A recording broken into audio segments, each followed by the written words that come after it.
ইসলামী এয়ারপোর্টে ঢুকে গেলাম।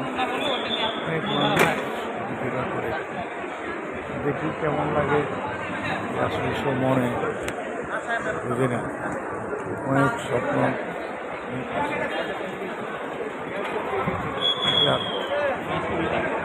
ঢুকে গেলাম। সব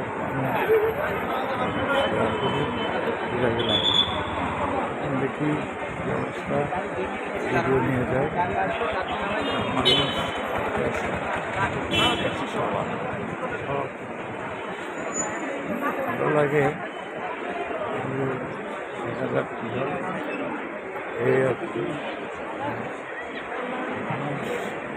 বাইরে যেতেছি আর থাকতেছি না, চলে যাচ্ছি ঘোরার লঞ্চে।